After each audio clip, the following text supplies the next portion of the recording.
Se você chegou até aqui, é porque está preparado para esta experiência. Você sabe do que estamos falando. Siga as pistas deixadas pelo caminho. Colecione cada pedrinha deixada para ser colhida como um sinal. Elas serão úteis. Você saberá o que fazer na hora certa, quando já tiver recolhido todas as migalhas deixadas por João e Maria, e por outros nomes que aqui não importam. Nomes não importam. Aqui ninguém mais tem um nome.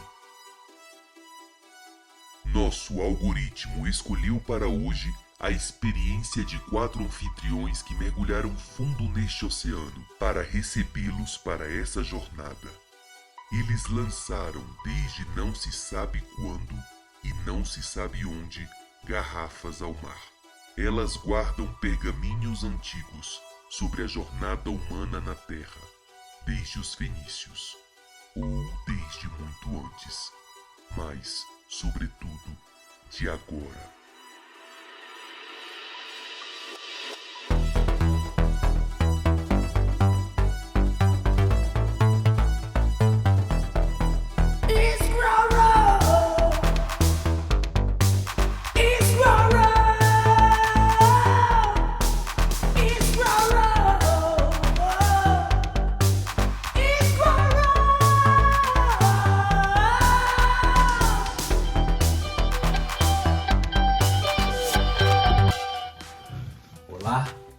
Me pediram para fazer essa mensagem, uma pílula, sei lá, para receber vocês. Todos que vieram antes fizeram isso também, deixaram uma dica, um breve relato. É isso. É como essas pirâmides financeiras que vão entrando mais e mais gente, e aí tem mergulho, desafio. Me pediram para fazer um anúncio explicando como é que eu cheguei até aqui. Isso vai ser obrigatório para vocês também. Tinha umas imagens mórbidas que me atraíam no começo. Parece que fenícias, ou de Creta, ou dos Tartessos, ou de todos esses lugares, ou de lugar nenhum. Sempre os povos do mar. No layout diziam que essas imagens vinham de um pergaminho que era colocado dentro de uma garrafa lançada ao mar, algo assim, não sei. Aqui. Bem aqui. Eu cheguei até aqui assim como vocês, bem desavisadamente. E parece que depois que a gente chega, não tem como mais voltar atrás. É que é tão bom ficar rolando a tela, rolar e rolar e rolar mais. Quando a vida da gente vai se esgotando num cotidiano de bosta, a gente quer procurar um sentido. Uma aventura, uma experiência, um lugar pra poder Desabafar, talvez. Todo mundo precisa de um colo. Eu andei muito sozinho nos últimos tempos. Eu andei fazendo umas coisas que incomodavam as pessoas. Que fazia com que as pessoas... Aqui ninguém te julga. Cada um pode ser o que quiser, quem quiser. Ser livre pra ter outros hábitos. Algo assim, não sei. Desde quando? Ai, foi há muito tempo, não sei. Ai, uns 2 ou 3 meses, sei lá. Uns 2 ou 3 dias, eu acho. Há muito tempo atrás. Parece que foi ontem. E desde então é como se o tempo tivesse se esvaído, se esgotado, parado. Desdobrado. Eu não sei mais o que é um relógio. Eu fui completamente tragada por essa experiência.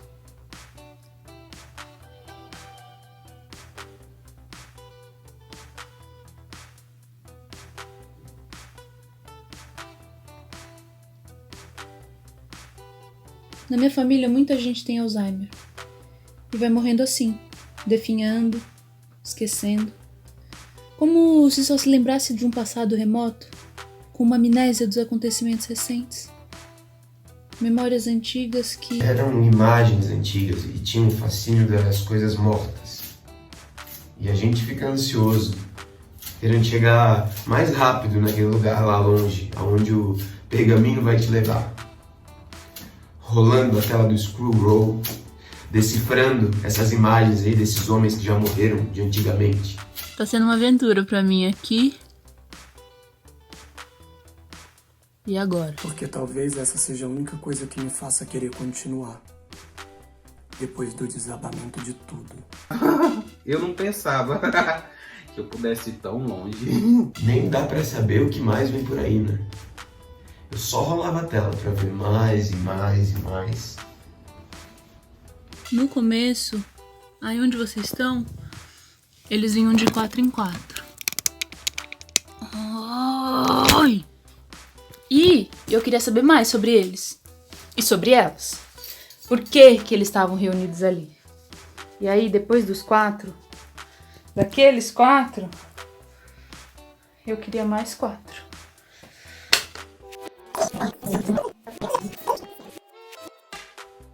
Quanto mais eu via, mais eu queria ver.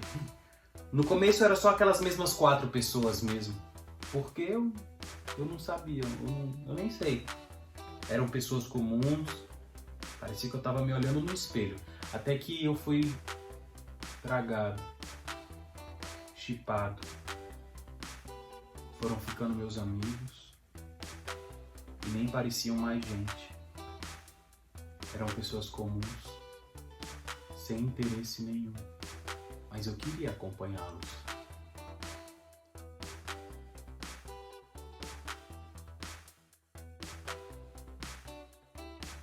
Era como se fossem seres vindos de outros lugares, como aqueles alienígenas, os Skrulls da Marvel, que eu colecionava. No entanto, era gente de carne e osso.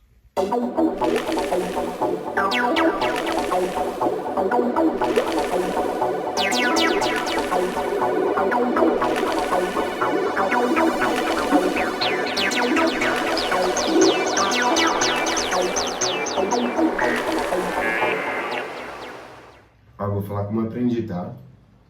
A senha é aqui agora. Desde não sei quando, não sei onde. Lanço a minha garrafa ao mar. Lanço a minha garrafa. Entendeu? Lanço minha garrafa ao mar. Me pediram para eu fazer esse depoimento, para eu falar um pouco sobre a minha trajetória. Meu nome é... Tenho 28 anos. Eu nasci no interior de São Paulo, mas moro aqui na capital já há 9 anos, desde que eu vim fazer faculdade. Eu estudei ADM na GV, depois eu fiz uma pós em Business. Atualmente eu trabalho como superintendente de back-office numa instituição financeira, num banco, né? Falo inglês, espanhol, estou aprendendo mandarim, porque enfim é a nova trend para quem trabalha aí no mercado corporativo. Trabalho em média 12 horas por dia, às vezes mais. Eu tenho hora para entrar, sabe? Nunca para sair. E um dia, anote isso aí, eu vou ser dono de uma imensa startup no Vale do Silício. Na minha opinião, o homem do futuro vai viver assim sem fronteiras, sugado pela internet. E não vai ter mais barreira entre real e virtual. Não. Porque o trabalho da gente é como de um motorista de Uber. Se quiser crescer, tem que mergulhar. Tem que ir mais fundo. Tem que se jogar. E sem paraquedas. Porque é o tempo que você trabalha, é o tempo que você se dedica, que vai determinar se você vai ser uma pessoa bem-sucedida ou um fracassado. Lanço minha garrafa ao mar. O meu... Pois não, senhor? Sim, senhor. Sim, senhor. Como, senhor? Não, senhor. Tá bem, senhor. Passar bem, senhor. Lanço minha garrafa ao mar. O meu nome é... mas todo mundo me chama de... Meu pai me deu esse nome em homenagem a uma tia dele. Uma tia-avó minha que sempre passava pano para as maluquices dele. E eu vou falar bastante de maluquice. Mas eu tenho muita coisa pra falar antes. Essa tia, coitada, teve Alzheimer. Deve ser bom esquecer de tudo. E mergulhar fundo naquelas frestas abissais.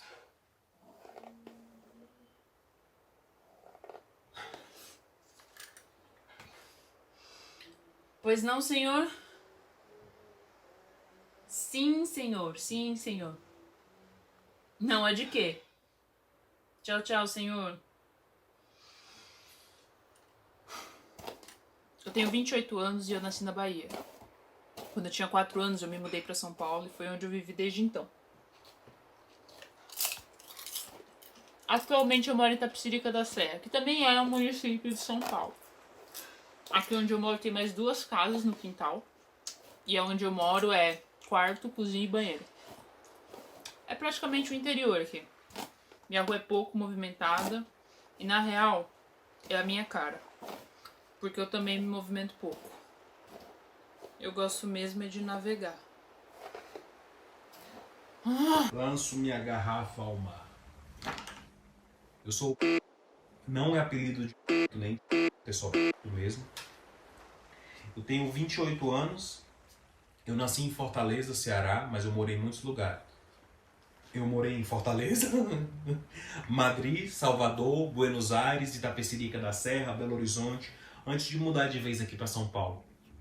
Eu tô aqui há uns 6 anos. Eu mudei muito porque meu pai sempre era transferido. Ele era treinador físico de time de futebol. Eu odeio futebol. Não tem história. É só bola e grito. E eu gosto mesmo é de contar a história.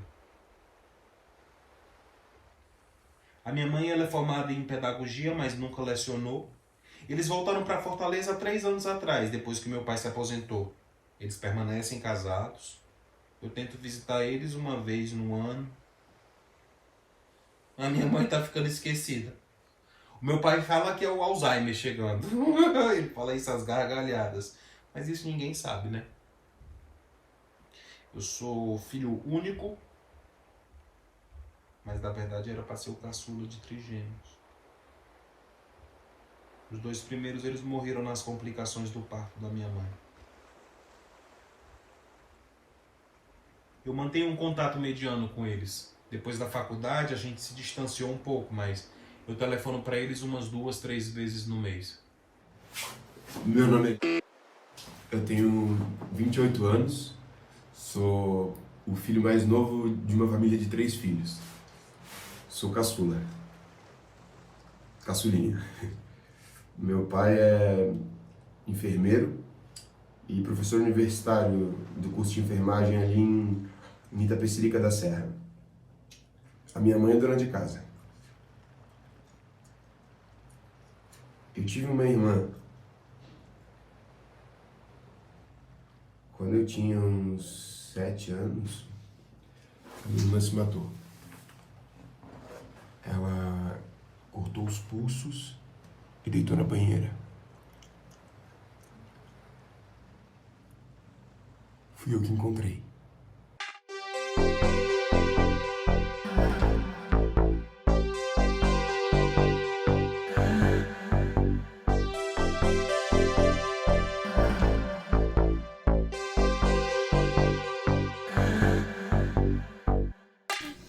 Oi meninas, tudo bom? E meninos também. No vídeo de hoje a gente vai abrir um recebido. Eu achei muito fofo esse recebido aqui, ó, do aplicativo do Bom, essa é a regra do jogo. Eu achei muito Todo fofo. mundo vai ter que Eu gravar cenas gosto pra de você colecionar, chegar. né? Eu sou um colecionador. Então, Eu tenho todos os vai screws da anotando. Marvel. Eu tenho um bocado Eu de anotei, eu coleção. perdi Tudo muita bem coisa. organizado aqui em casa. Porque eu não anotei Um monte exatamente. de coleção. Sempre gostei de colecionar. Mas esse aqui, ó, Difícil, ele é nada especial, bem. tá vendo? Ele é especial. nada a ver Demorei, com a minha menina, cara, eu vou nada. fazer. Então, Quando chegou, eu fiquei pensando se Adoro. não tinha um tanto de explosivo aí dentro. Ah, sei lá, então Eu eu achei como muito assim, fofo porque ele vai muito. Presta atenção. Olha. eu venho acompanhando me assusta os assim com avatares, facilidade. seguindo eles aqui no aplicativo. E aí chega uma hora que eles somem. Desaparecem, do nada. quem Mas fica? tem uma coisa meio mórbida nele que me atravessa, sei lá. É sensual. Eu fico excitado com cada coisa. Eu ficava vendo Gente, as pessoas enquanto eu rolava atrás não, eu não fiquei animada com isso. Sério? Quando eu vi as outras pessoas com seus bonequinhos, tinha alguma coisa a ver. Ou era um avatar no aplicativo, um duplo, sei lá, mas tem nada a ver comigo. Não, sério.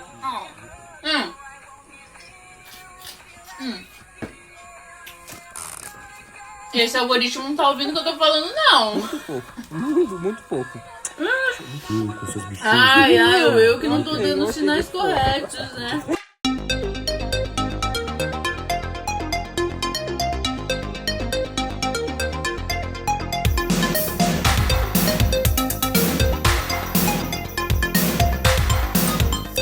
Como vocês já devem ter percebido, eu sou um colecionador. E eu tô falando isso porque toda vez que eu toco nesse assunto, a minha garrafinha radioativa, ela brilha ainda mais aqui no aplicativo. Eu percebi. Mas eu coleciono mesmo. Quando eu era criança, eu colecionava selos, era filatelia. Eu colecionava selos da Suméria, da Assíria, da Pérsia, até que eu cheguei aos da Fenícia. A minha mãe, ela dizia que isso era uma compulsão, que ia me levar no psicólogo. Nunca me levou. Era sempre tão esquecida comigo. Mas hoje eu preciso mesmo de tudo isso. Chaveiro, livro, boneco, DVD, vinil, revista. Eu vou falar muito disso, porque eu percebi. Vamos ver se eu tô subindo minha pontuação aqui no Scroll, que eu quero ganhar mais avatares. Sabe, eu tenho um afeto pelas minhas coleções. Uma vez por mês eu limpo e reorganizo tudo para evitar a degradação. Eu tenho uma relação com cada uma das minhas peças colecionáveis. É como se fossem pessoas com as quais eu compartilhei algum momento. Exatamente igual aqui. Com esses milhares de avatares que eu acompanhei antes de poder falar aqui madrugada adentro. Às vezes eu fico pensando como seria ou não seria a relação dos meus irmãos mortos com cada uma delas, se tivessem sobrevivido ao jogo da vida.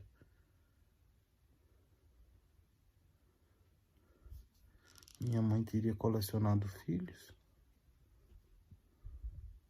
Teriam vindo outros?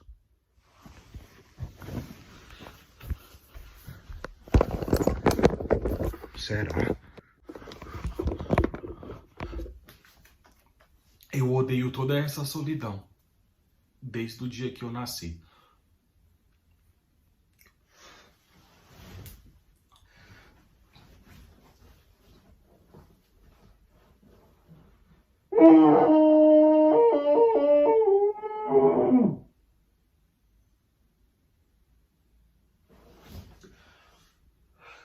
E eu substituo cada irmão que eu não tive por cada uma dessas peças, desse quebra-cabeça que se transformou a minha vida. Eu também gosto de assistir séries de diferentes países. Quanto mais capítulos, quanto mais episódios, quanto mais temporadas, melhor. São as maratonas da madrugada. Na atual conjuntura, eu acho que são as únicas formas que a gente tem de viajar mundo afora. Eu não sou muito de exercício físico, correria, mas eu me envolvo, eu me conecto de uma forma tão intensa com cada uma das histórias que eu acompanho, que eu me perco e me confundo com todos os idiomas e histórias. Repetidas vezes eu me pego falante, fluentemente, em idiomas que não são minha língua materna, assumindo las características de las personajes que yo acompaño. Yo he vivido en Madrid, pero fue en Tapecerica de la Sierra que yo tuve clases de mandarín por la web. Eu quero poder falar com o mundo inteiro. Coletar todas as histórias em uma grande Babel, em que a linguagem perdeu sentido. Ou ganhou sentido. Eu já não saio mais de casa. Eu vivo essas outras histórias, elas vão se encontrando aqui na minha mente, se misturando e deixando pistas para uma grande história que um dia fará sentido. Elas vão se comunicando, cada uma ao seu modo, num diálogo que só tem lógica para quem entende completamente, fluentemente, quem domina fluentemente cada um dos idiomas. Signo a signo, carinho, vale. E eu arrisco a dizer que na realidade alguns idiomas nem existem. Eu fico imaginando os sons das pedras com hieróglifos que eu coletei no Egito, como se meus irmãos estivessem falando comigo direto do mundo dos mortos. Eu tenho inúmeras séries e filmes gravadas na minha cabeça. Às vezes, para passar o tempo da vida, eu revivo algumas cenas da minha vida, numa série assim, dentro da minha cabeça. Eu também costumo parar na frente do espelho. Não para me ver, mas para imaginar como seria encontrar algum dos meus irmãos. E às vezes eu acho que é isso mesmo que acontece, até mesmo aqui. E eu fico pensando, se cada um de vocês está mesmo vivo ou morto, como os meus irmãos. Eu tava falando da minha irmã, de quando eu encontrei ela na banheira morta. Ela tava linda. Peladona e linda. A gente era muito ligado, eu e a minha irmã. Eu criei a cachorrinha dela quando ela morreu. Quando a cachorrinha também morreu, eu empalhei e coloquei lá no quarto dela, de presente. Eu tenho 28 anos, gente, e o quarto da minha irmã está igual ao dia que ela morreu, nunca ninguém mexeu nele. É tipo um santuário lá na minha casa, sabe? Mas a gente não é muito ligado nisso aí de religião, não. Na minha adolescência, eu fiquei muito mal por causa de todo esse lance da minha irmã. E acabou que eu tomava todo tipo de droga. Eu até colecionava as caixinhas dos remédios lá na farmácia. A farmácia era o meu templo. Aquele cheiro de formol, eu passava o dia inteiro chapado. Também era um jeito de me divertir, né? Porque a barra lá em casa era muito pesada. E começou assim. Eu tomava muito Rivotril, e aí quando começaram a brilhar as estrelinhas, eu saía e ia ver as fotos das crianças mortas lá no cemitério. E aí eu comecei a ver umas coisas, mas eu não sabia muito bem o que eu estava vendo na época, se era realidade ou alucinação ou algum outro tipo de verdade produzida pela minha cabeça. E aí um dia, quando brilhou Andrômeda entre Alfa Centauro e Alcíone, eu dava nome para cada estrelinha, eu vi a minha irmã. Eu vi primeiro o rosto dela assim, depois ela inteirinha, nua. Era uma epifania, um sonho, uma alucinação, mas era ela, morta, vivendo como uma princesa inca, numa comitiva pronta para ser sacrificada. E aí ela me disse que eu ia ter que fazer umas coisas para ela, para ajudar ela. Nessa época eu ia lá pro cemitério e ficava trocando uma ideia com os defuntos. Eu via muitos deles. Mas não como os meninos de Fátima lá que viram a Santa uma única vez, não. Eu via multidões, legiões que sempre me acompanhavam. E aí eles me pediam pra ficar lá vendo eles. Eu começava a ver, eu começava a gostar de todas aquelas pessoas. Eu começava a ver, às vezes eu tinha que fugir por causa do coveiro, mas eu via outro e vinha outro. E aí, no final eu tava vendo todos aqueles vídeos feitos com pessoas mortas. Eu não aguentava mais ver aquilo, ao mesmo tempo que eu não conseguia parar de ver aquilo. E eu tenho muita vergonha de estar falando isso pra vocês, porque isso é um segredo meu, isso é uma coisa que eu não queria dizer. E eu não conseguia parar de ver todas aquelas pessoas. E eu não conseguia parar de rolar a tela pra ver mais, e mais, e mais, e mais, e mais, e mais, e mais. Vocês ficam falando que é mentira, que eu só fico falando isso pra aumentar o algoritmo aí na minha garrafinha, né?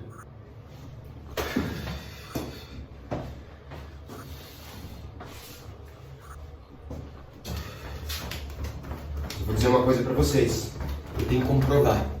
Eu tenho que comprovar que eu tô falando a verdade. Por que vocês não acreditam em mim? Tô falando!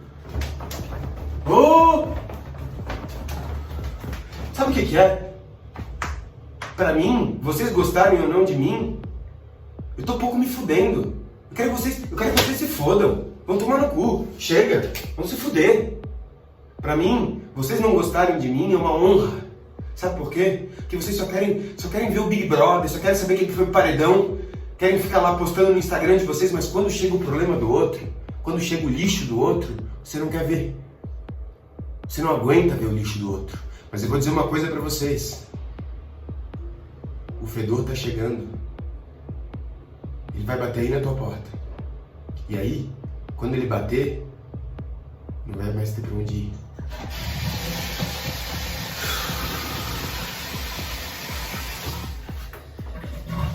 Eu precisava dizer isso pra mim. Eu achei que aqui eu poderia, mas vocês ficam como haters, falando que eu invento.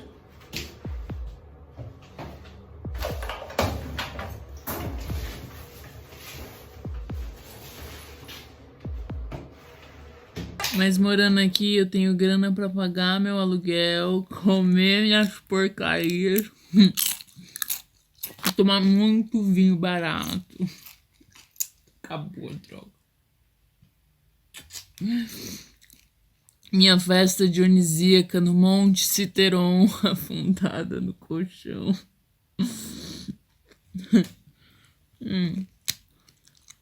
A internet é a melhor invenção da vida.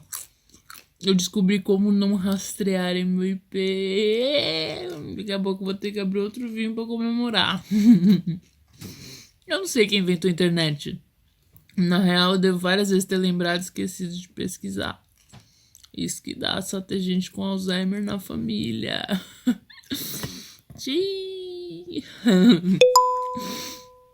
Que? Cusão, escroto de merda. Vai ficar mandando mensagem até quando me ameaçando, seu bosta. Ele não sabe quem eu sou, gente. Ele tá blefando. Eu troquei meu IP, ele não sabe quem eu sou, esse idiota. Trouxa, cuzão. Ai, que desocupado. Cuzão.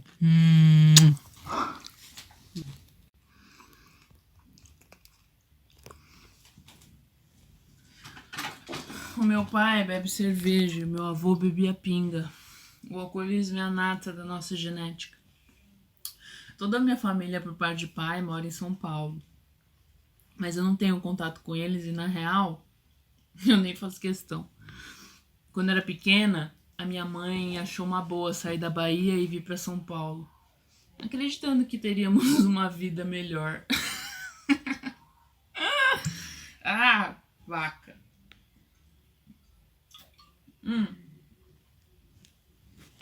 Até hoje, eu não sei de fato o que se configura como vida melhor, porque a minha sempre foi uma bosta. A minha infância inteira vivendo com a minha família descompensada na periferia da Zona Oeste de São Paulo. Toda tarde, quando eu ia brincar na rua, eu sabia que ia chegar o momento de ver o meu avô descendo a ladeira. Isso significava que ele já estava bêbado. Ele não sabia de nada, esquecia de tudo. Era a amnésia dele. Um outro tipo de Alzheimer. E que ele ia mandar eu entrar e ia acabar com a minha graça. Quando eu tinha 12 anos, ele morreu. E quem sempre passou a acabar com a minha graça foi meu pai. Uma adolescência inteira baseada nele se apoderar das minhas escolhas. Sim, senhor! Não, senhor! Não acho coisa nenhuma, senhor! Como, senhor? Eu fui a mais enganada. Uma bosta de relação com os homens da família.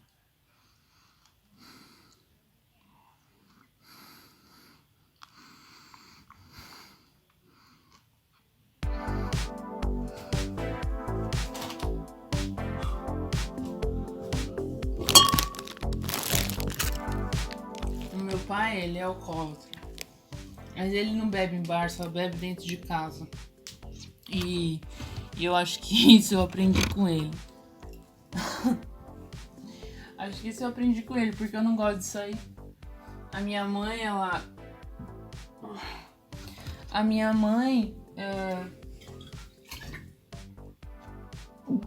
foi morar em Minas e ficou por lá, vadia. E aí eu fiquei morando com meu pai e com a minha avó. Ai, ai, ai, caos instaurado, vida de merda. Eu comecei a trabalhar e na primeira oportunidade eu saí de casa.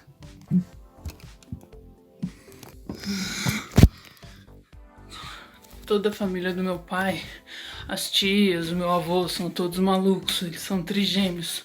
Uma mora com 8 cachorros e come a mesma comida que cozinha pra eles. A minha xará, ela se afundou no cigarro e na bebida depois que a filha se matou dentro do banheiro do supermercado que ela trabalhava. E o meu avô bebia enquanto morria e nem ligava pra nada. Uma família fundada, eu sabia que minha hora ia chegar. Uma vida de merda só podia.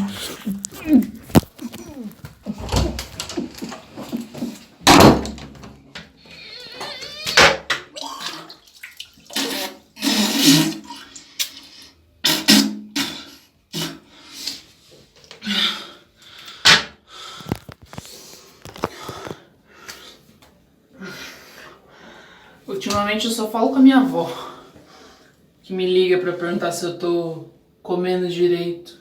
E eu digo que eu tô.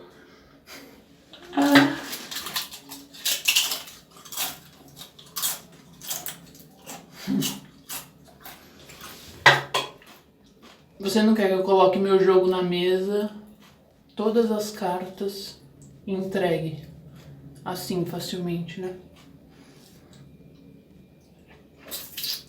Eu recolho as migalhas. Todo dia eu dou uma cartada que desmorona. Tem coisa que eu nem posso falar. Mas aqui até que eu posso, porque nas outras redes é só tecla e clique. Basta um clique, bum, explode. Calculado, cancelado. Me fala alguma coisa de você. Me dá algum detalhe que eu preciso saber da sua vida, da sua dor. Me deixa entrar na sua cabeça e comer seu cérebro com bastante ketchup. Porque a sobremesa eu peço no iFood. Igual a playboyzada do prédio onde eu trabalho. Trabalho não, presto serviço, né? Tudo a mesma coisa. São todos iguais a mim. A única diferença é que eles são podres de rico. Ou fingem muito bem. Mas não tão bem quanto eu. Questão de status, né? Eu nunca tive grana pra me manter e estudar. Eu sempre tive que ser telemarketing. Eu sempre me esmerei em atender bem para atender sempre. Sim, senhor, não acho nada, senhor. Como, senhor?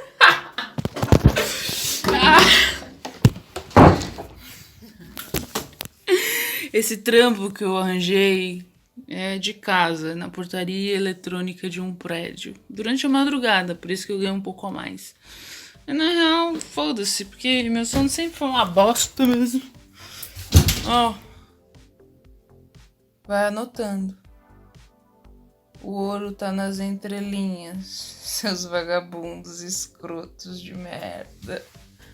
Entretenimento, né? Vocês gostam? Eu dou o melhor pra vocês. Eu movimento milhões. Só lá no Instagram. Rolando feed, marcando arroba. Vendo tudo e vendo nada. Rolando e rolando e rolando. Ai, que ódio.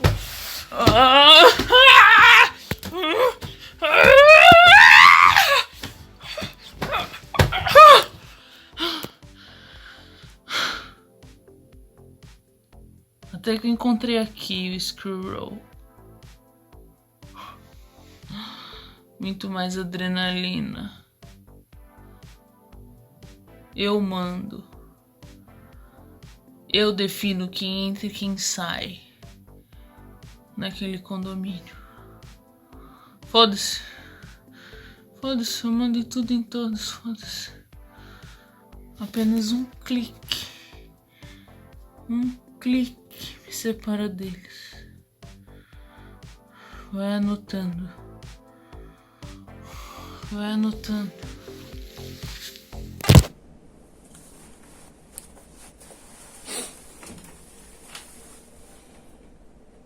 Eu só trabalho. Só trabalho. Nunca tirei férias nesses últimos 5 anos. Mas eu também não reclamo por isso, não. Eu gosto. Eu tô nessa empresa desde que eu saí da faculdade. Tenho muito orgulho da minha trajetória profissional. Porque você olha assim pra mim e pensa que eu nasci em berço de ouro, né? Mas não. Não tenho família rica. Nunca tive apadrinhamento na minha empresa. Sou de origem humilde. Eu sou a prova viva de que nascer pobre não significa ter que morrer pobre. Meritocracia pura, cara. Eu fiz por merecer. Eu acredito que qualquer um pode alcançar seus objetivos com foco, disciplina e trabalho. Business plan. Compreende? Business plan. Planejar, focar e realizar. São os 3 pilares. Eu nasci numa cidade desse tamanho.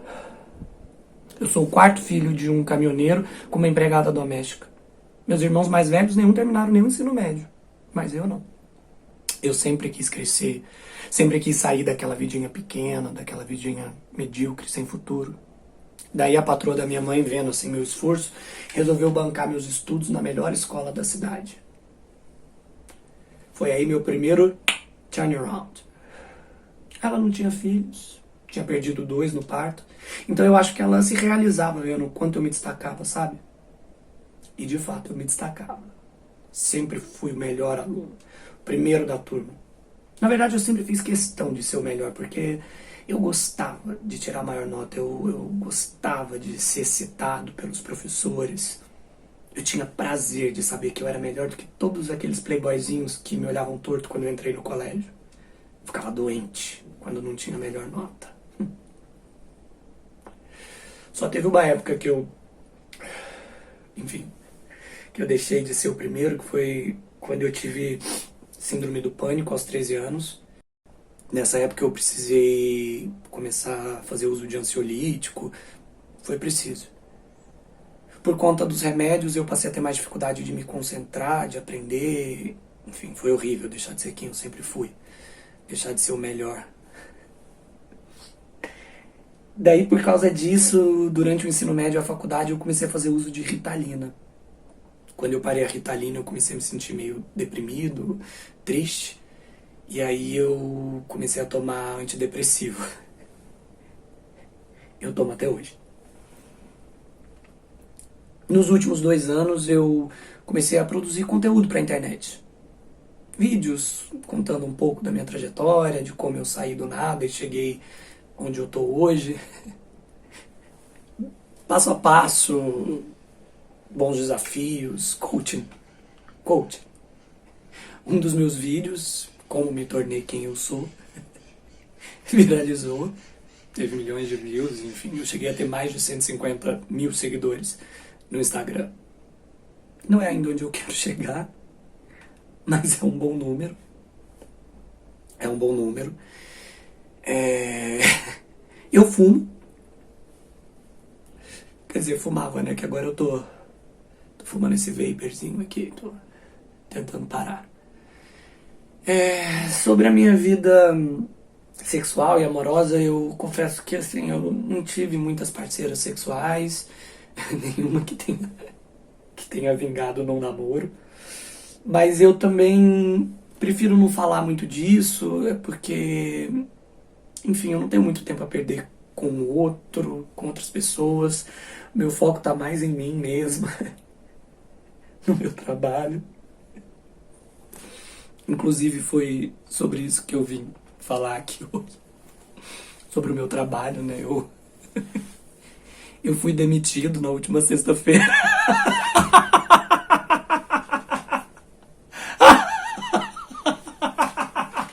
Na última sexta-feira eu fui demitido, meu chefe me chamou na sala dele e disse que devido à crise, a crise dos últimos acontecimentos, que eu estaria sendo desligado da empresa, que eu sempre fui um ótimo funcionário, mas que não tinha muito... que não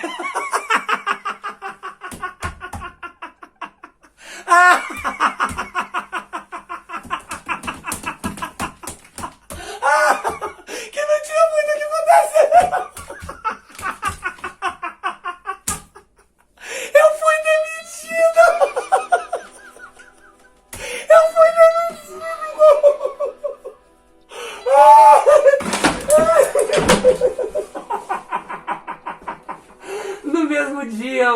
colega, um conhecido do trabalho, fez uma montagem com meus vídeos ironizando a minha demissão. O vídeo também viralizou, eu tava lá com a cara exposta pra quem quisesse ver, pra quem quisesse saborear minha derrota pública.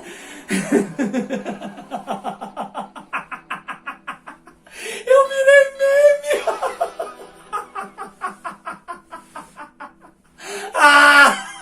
Ai, eu virei meme! Ai, o idiota! O idiota, imbecil, o idiota que se achava integrado num mundo que só se alimenta de desintegração.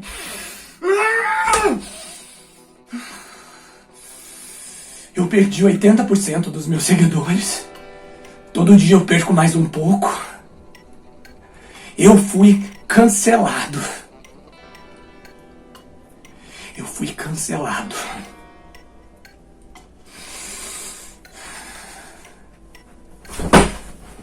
Amanhã eu tenho que ir lá na empresa, assinar uns papéis, burocracia, enfim. Eu tenho uma caminhonete, sabe? Uma caminhonete bem grande, dessas bem grandes, carroceria grande. Amanhã eu vou estacionar minha caminhonete na vaga L37 da G3, da garagem 3. A vaga L37 da G3 fica do lado da viga mestra do prédio. Eu vou explodir o prédio. Eu vou explodir o prédio com meu chefe lá dentro. Meu amigo, colega que fez o vídeo. Eu. E quem mais estiver lá dentro.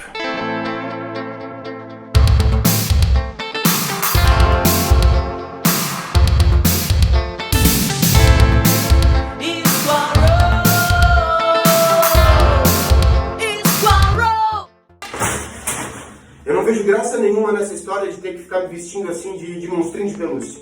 Agora que as coisas estavam ficando mais quentes, que o jogo estava indo mais fundo, vem uma bobagem dessa. Eles estão levando a gente para um limite. Eles programam isso. Eu odeio a internet, eu passo o dia inteiro, a madrugada toda, afundada nessa bosta, procurando alguma coisa que vale um pouco mais a pena. E aí quando eu acho que eu tô prestes a encontrar, eles me vêm com essa história. Olha o que eles me mandaram. Eu tô achando tudo isso muito engraçado. Quando eu vi todo mundo com esses gorrinhos de pelúcia, eu pensei, isso dá uma boa história. Quando tocaram a campanha e o motoboy chamou pra entrega, eu imaginei que fosse mais um recebido. Mas eu imaginava que as coisas iam ficar mais sérias agora. Eu tava falando sério mesmo lá da explosão. Mas ó, eu fico exausto com essa infantilidade de bichinho de pelúcia. Isso dá a impressão de que estão brincando com a gente. Mano, pediram pra gente propor um desafio, um primeiro desafio. Eles ficam mandando essas pistas, essa, e querem que a gente monte a mensagem da garrafa. Mano, que desafio maior do que ter chegado até aqui, depois de horas e horas e horas e horas. E vocês que estão aí e querem chegar até aqui onde eu tô, é melhor já irem pensando. Porque eu não pensei, agora eu não sei que merda de desafio que eu vou propor. Ah, cala a boca! Sim. Vestido assim, eu poderia fazer o quê? Entrar mascarado num posto de vacinação e quebrar todo equipamento de saúde? Seringas, ampolas... Sim. É só o que eu consigo pensar. Pra mim, a explosão do prédio já deveria ter sido suficiente. Eu só não fui hoje porque marcaram aqui esse desafio.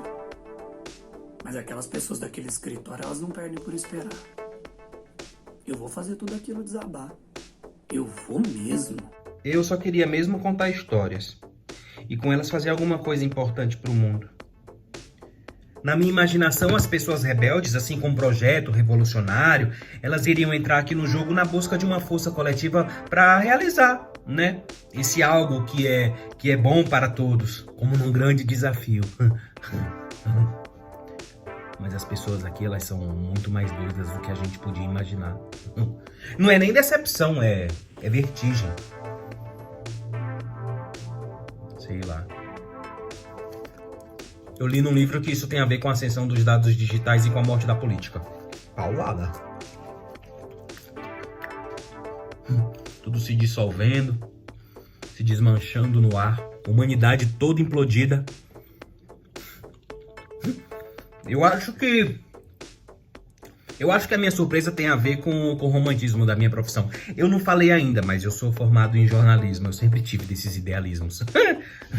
Mas agora, aqui, vendo todas essas pessoas agindo assim no jogo, dizendo que querem fazer isso e aquilo, ou que fizeram isso e aquilo, eu fico me perguntando, como nós vamos pensar um projeto revolucionário?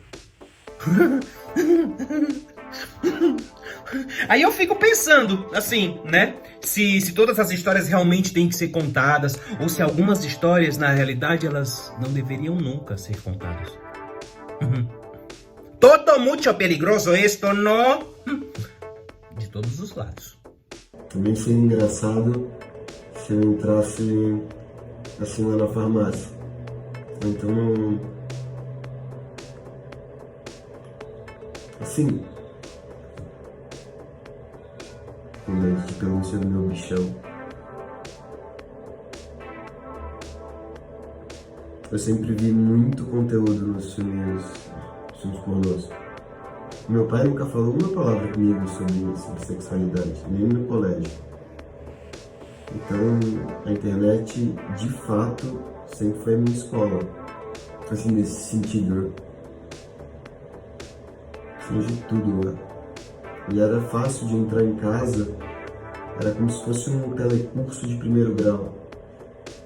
Acessava e me divertia. Tinha todo tipo de fetiche. Claro que eu não me interessava pelas coisas mais comuns, né? Tipo, aquelas aulas chatas. Eu gostava de coisas diferentes, assim. Outras pedagogias, né? E aí foi quando eu entrei nesse site, que tinha essas coisas um pouquinho mais pesadas.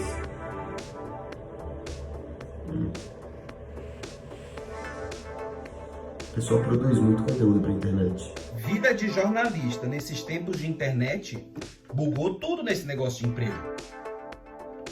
Trabalho mesmo, com garantias, férias, 13º, carteira assinada, babau. Eu trabalho com diferentes linhas, né? Assim, enquanto freelancer, eu freelo como editor de vídeo, eu freelo como designer gráfico, até articulação de TI. Foi indo, esse negócio de tecnologia digital me engoliu por inteiro. Até que eu comecei a mexer com softwares livres, eu criei minhas próprias redes, até aplicativo. Mas a minha prioridade é e sempre foi contar histórias. Eu sou roteirista, sem grande nome ainda. Nome.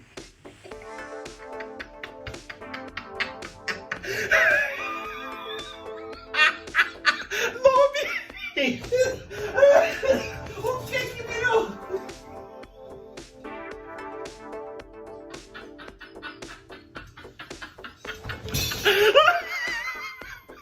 O que que virou esse negócio de ter um nome hoje em dia? O que é? O que é? O que é que virou? O que é que virou esse negócio de ter um nome hoje em dia?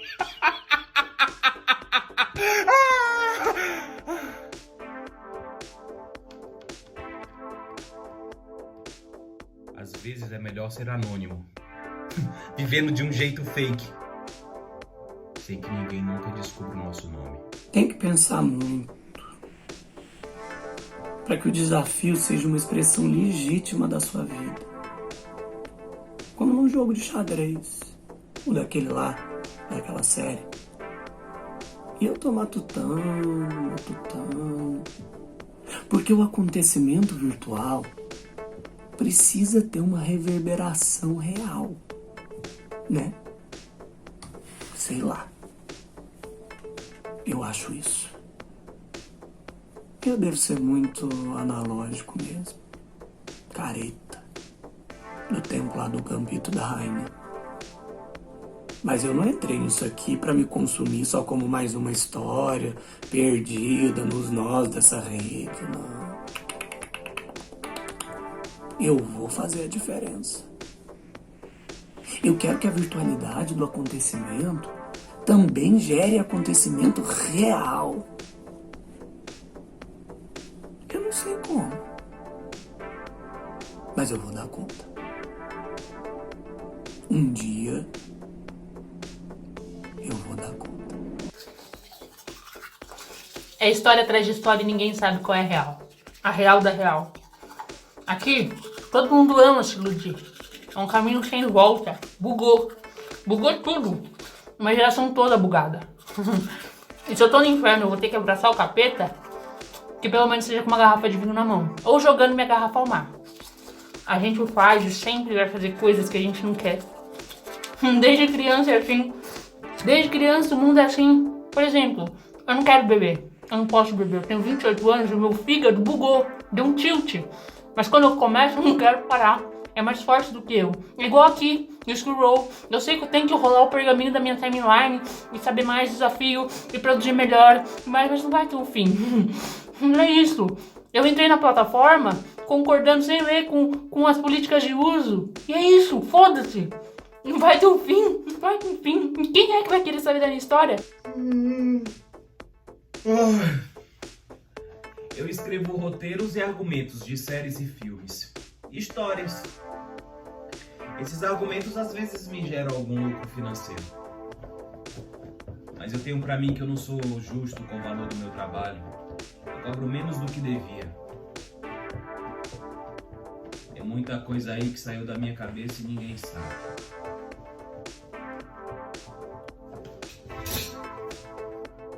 Eu acho que meu desafio já está em curso. E tem alguma coisa a ver com contar a história. Desafio, mano. Que desafio? Eu já fiz todo tipo de merda na internet. Na primeira fase da minha depressão, eu entrei naquele canal de autoajuda, sabe? E lá é meio que parecido com aqui. Só que lá tem esse lance da autoajuda mais apurada, psicologia pasteurizada. Tipo o depoimento de crente em igreja evangélica. Um mundo de noia. Um tentando ajudar o outro. Ai, mas aqui no Scroll também é uma dessas terapias jará que eu já saquei. Se bem que deve ajudar mais do que esses psicólogos e psiquiatras de boteco, né? E mesmo os que têm diploma, só querem entupir a gente de remédio.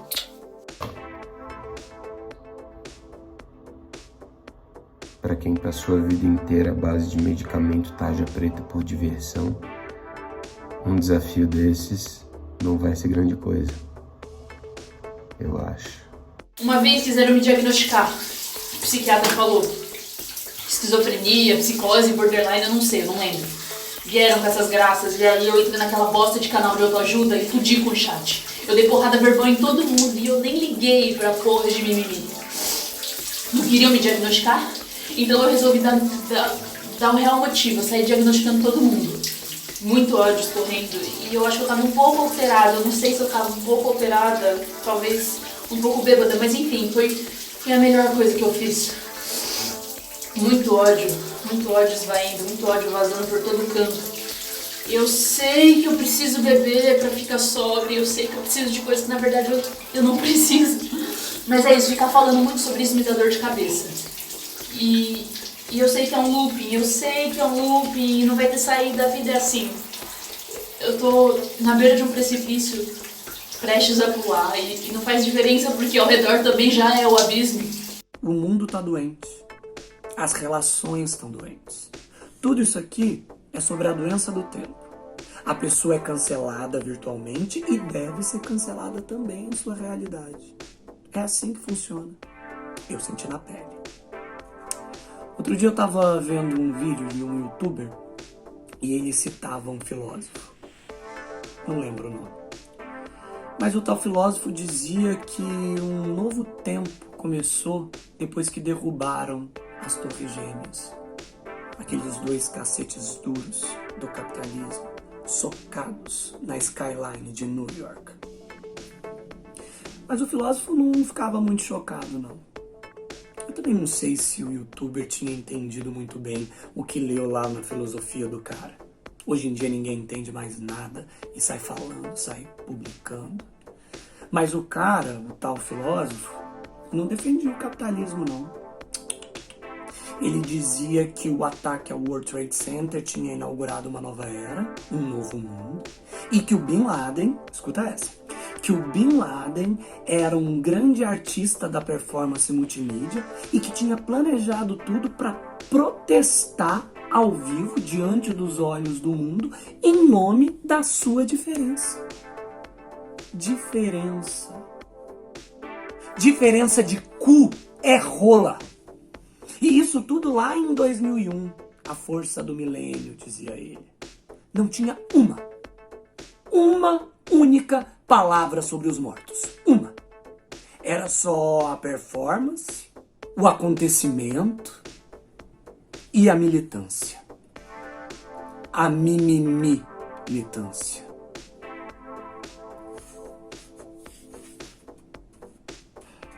Esse vídeo me marcou muito. E eu não entendo por que não pode ser esse o meu desafio aqui. Derrubar o prédio da minha empresa. Eu propus. Mas não aceitaram. Enquanto uma pessoa sã e racional aprende que a ignorância é mais vasta do que o conhecimento e que é preciso resistir à tentação de encontrar mais coerência do que se pode alcançar atualmente, o indivíduo, tomado por um delírio, não consegue deixar de ver coerência entre fenômenos intrinsecamente incoerentes. Leitura pesada de jornalista sobre o Big Data. O registro de todos os dados, todas as informações que alimentam a inteligência do algoritmo. Eu tô dando uma pista. Fui bem treinado. A gente tem que pegar todas as pistas, guardar uma por uma. Montar um quebra-cabeças. Seguir o caminho das migalhas de João e Maria. Eu entendi. É o desafio. Como no Baleia Azul. É isso, o desafio. Tá certo. Vou fazer. Isso funciona mais do que hipnose.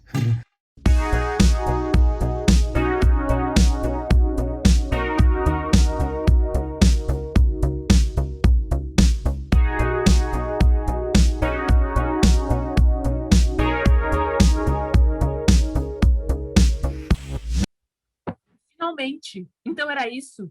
A gente fez tudo isso para chegar até aqui. Como no início do mundo, da civilização. Foi por isso, então, que me colocaram para assistir a todas essas postagens nessa sequência hoje? Aconteceu com vocês também? Eu nunca tinha visto nenhum de vocês antes, mas hoje, quanto mais eu navegava, mais eu me encontrava com vocês.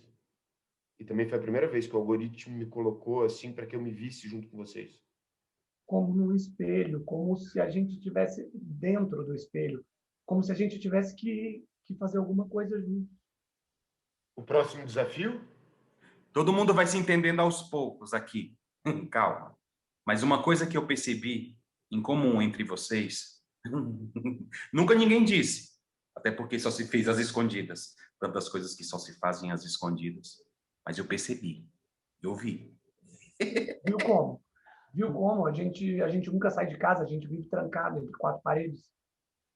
E vocês perceberam que gravaram um monte de coisa nossa sem a nossa autorização? E aí iam passando junto com as nossas postagens? As luzes lá dos bichinhos recebidos. Câmeras que ficavam nos vigiando? Tem um pouco de invasão de privacidade, sim. Não muita, mas tem. Mas também nós estávamos aqui porque a gente queria, se expondo sem medo, querendo ser vigiado, pedindo para ser visto, ou não. Não foi tão antiético assim. Então é assim que funciona? A gente vai assistindo e se sentindo estimulado, e aí a gente mesmo vai querendo cada vez mais ser devassado, tipo igual álcool e outros aditivos. E os quartetos que a gente via, que sempre sumiam. Então é isso. Eles chegam até aqui. Chegamos sempre tão longe. Vamos a Creta, a Fenícia, as portas de Istar. Você, cara. Você estava lá nos outros quartetos também, eu vi. Eu até achei que fosse um erro, uma coincidência, uma falha. Mas não. Você está aqui também. Eu sempre acompanho, eu preciso sempre acompanhar todos os processos. Eu sempre disse que eu era um colecionador de histórias. Por isso as suas gravações se repetiam em todos aqueles quartetos de participantes. Parecia erro? Era para parecer erro do sistema. Você utilizava as mesmas gravações em todos os múltiplos de 4 e não era erro. Não. As minhas gravações, elas se repetem sempre. Eu uso para deixar uma pista. Para então cada um jogar a sua garrafa ao mar. Fomos trollados, gente. É isso. Você pode sair se quiser. Cada um só faz o que quer. Oi? Ele caiu? Ou será que fui eu? Ei, vocês estão aí? Vocês estão me ouvindo? Ele caiu. Foi de propósito. Certeza. Esse filho da puta tá de brincadeira com a gente. Depois de tudo isso? Depois da gente passar por tudo isso? Sempre é essa mesma diversão. Todo mundo se revolta com essa indignação de Araki. Daí a gente pula fora, interrompe o processo e o povo se desespera. Eu nem precisava ter tido o trabalho de colocar câmeras nos avatares de vocês. Tem muitas outras formas de aplicar o controle. Muito dispositivo. Tem gente que faz bem pior, sem o meu bom humor trash.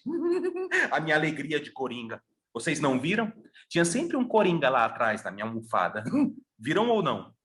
Eu vi, mas eu achei que fosse da sua coleção. As pessoas entram na internet para serem vistas, para serem controladas. Elas querem ser controladas. Daí quando a gente cai, a gente finge que cai. Aí fica todo mundo desesperado. Parecendo assim, uma sessão espírita de adolescente medroso tentando mexer o copo. À meia-noite. Tem alguém aí? Vocês estão me vendo? Tem alguém comigo aqui? Ninguém suporta a solidão. E eu que coleciono histórias, eu sei que é sempre essa mesma história. Desde o início da humanidade. Tá.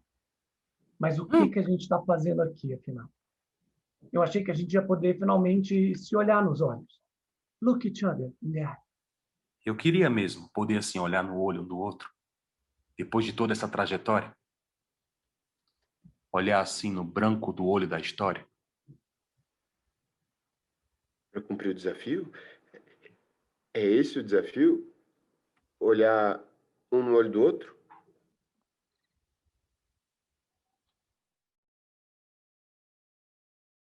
Mas não dá. A tela não deixa.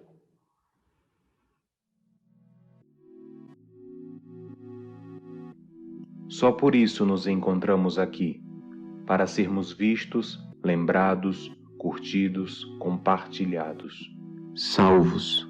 Estarmos vivos para avançar casas, fases, etapas no jogo, na vida, no virtual e no real.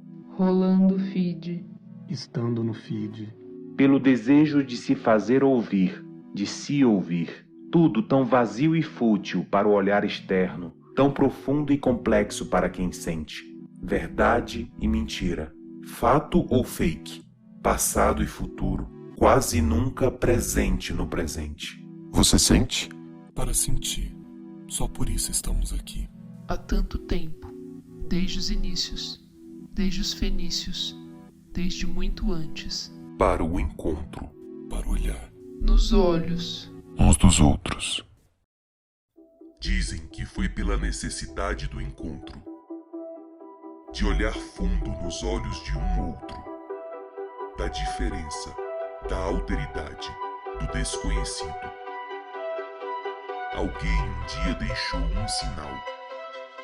Na parede de uma caverna, nos hieróglifos gravados na pedra, no pergaminho dentro de uma garrafa, lançada ao mar, incertamente. Era uma aposta, era um desejo, era um sonho, um ato.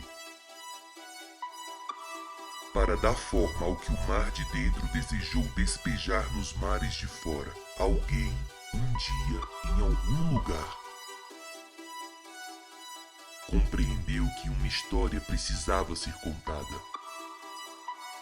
e que os sinais de fumaça poderiam ser lidos e que haveria nisso a promessa de um encontro. Talvez também tenha sido por esta necessidade do encontro que se fez um novo palco neste oceano virtual. Alguém, um dia, rolou o feed. Atenção! Uma garrafa lançada ao mar para os que navegam tem algo a dizer, guardado em um antigo pergaminho.